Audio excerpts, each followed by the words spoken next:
नमस्कार राम राम मंडळी, माझ्या यूट्यूब चॅनलमध्ये तुमचं स्वागत आहे. आज मी तुम्हाला सांगणार आहे उपमा कसा बनवायचा. त्यासाठी घेतलेलं साहित्य आहे बारीक चिरलेलं गाजर, बारीक चिरलेली मिरची, बारीक चिरलेली कोथिंबीर, बारीक चिरलेला कांदा, बारीक चिरलेली शिमला मिरची, कढीपत्ता आणि हा थोडासा भाजलेला रवा. आता आपण कृती बघू. सगळ्यात पहिले आपल्याला गॅस लावायचा आहे. त्यावर कढई ठेवून त्याच्यामध्ये तेल टाकायचं आहे. मी इथे साधारण 2 चमचे तेल घेतलेलं आहे. तेल चांगलं गरम झालं की त्याच्यामध्ये आपल्याला मोहरी टाकायची आहे. मोहरी चांगली तडतडली की त्यात आपल्याला जिरं टाकायचं आहे.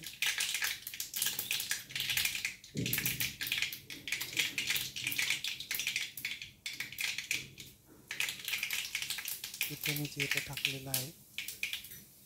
जिरं चांगलं तडतडलं की त्यानंतर आपल्याला टाकायचं आहे बारीक चिरलेला लसूण. तुम्ही ठेचूनही टाकू शकता.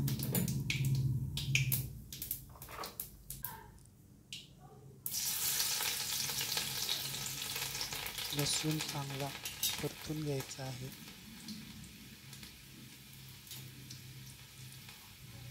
ही फोडणी जितकी तुम्ही चांगली कराल तेवढं तुमचा उपमा चविष्ट होईल. त्याच्यानंतर त्यात टाकायची आहे बारीक चिरलेली मिरची,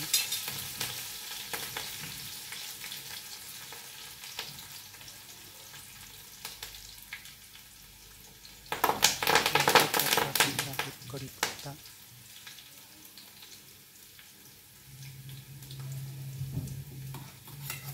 त्याच्यानंतर आपण जी बारीक चिरलेली शिमला मिरची घेतली होती ती त्याच्यामध्ये टाकून घ्यायची आहे आणि हे चांगलं परतून घ्यायचं आहे.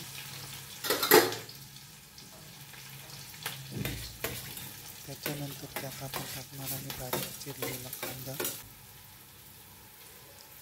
कांदा चांगला गुलाबी रंगावर परतून घ्यायचा आहे.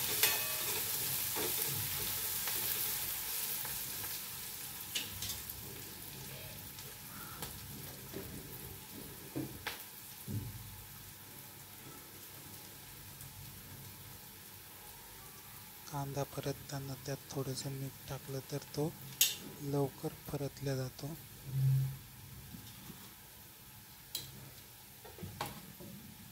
त्याच्यानंतर त्यात टाकणार आहोत आपण बारीक चिरलेलं गाजर आणि हे सगळं आपण परतून घेणार आहोत.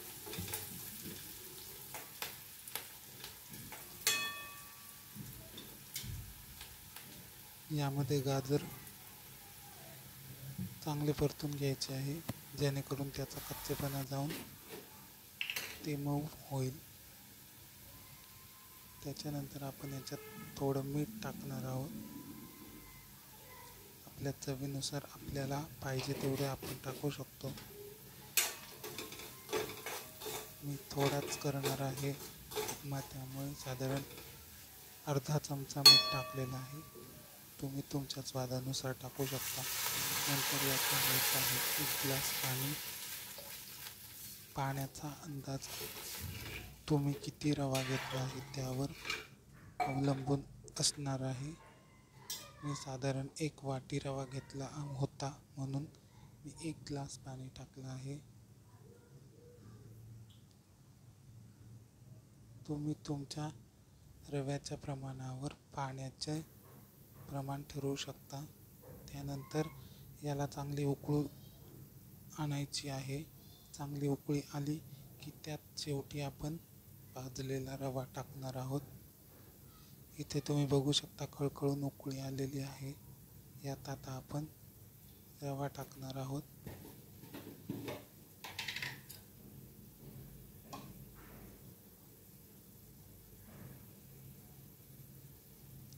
रवा टाकायच्या अगोदर मी थोडं 1 चमचा तूप टाकलेलं आहे. हे ऑप्शनल आहे. तुम्हाला टाकायचं तर तुम्ही टाका, नाही टाकलं तरी चालेल. पण तूप टाकल्याने उपमा सुटसुटीत होईल. आता मी तूप टाकल्यामुळे थोडं ढवळून घेत आहे.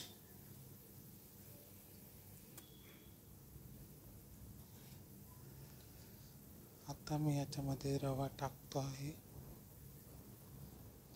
रवा टाकला की लगेच चमच्याने मिक्स करून घ्यायचा आहे. रवा लगेच पाणी शोषून घेतो म्हणून रवा टाकल्या लगेच चमच्याने हे एकत्र करून घ्यावं लागेल आपल्याला. बघू शकता तुम्ही.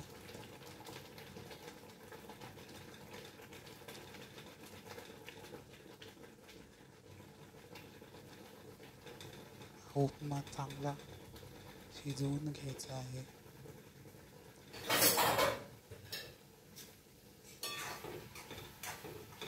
गॅसची फ्लेम मी जास्तच ठेवली आहे जेणेकरून उपमा पटकन शिजेल. परंतु हे सतत आपल्याला हलवत राहायचं आहे जेणेकरून ते खाली लागणार नाही. तुम्ही सुद्धा गॅसवर असतानाच हा उपमा नेहमी सतत हलवत राहा. त्याच्यानंतर आपल्याला यावर झाकण ठेवायचं आहे आणि 5 मिनिटं याला चांगली एक दणदणीत वाफ द्यायची आहे.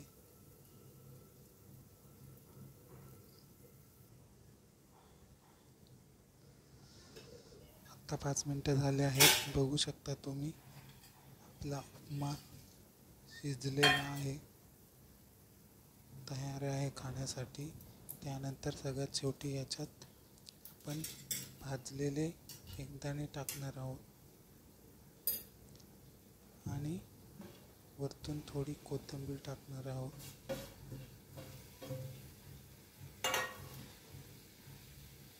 बघू शकता तुम्ही उपमा तयार आहे. याला कुठे कुठे उपीट सुद्धा म्हणतात. असा सुटसुटीत उपमा तुम्हाला जर बनवायचा असेल तर तुम्ही ही रेसिपी फॉलो करू शकता.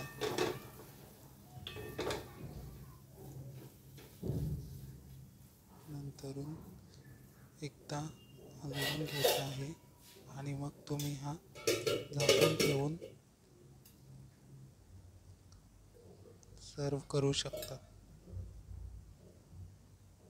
बघा किती छान उपम्याला. अशा प्रकारे तुम्हाला उपमा खायचा असेल तर तुम्ही ही रेसिपी बनवू शकता. व्हिडिओ कसा वाटला मला कमेंट करून नक्की सांगा. थँक्यू.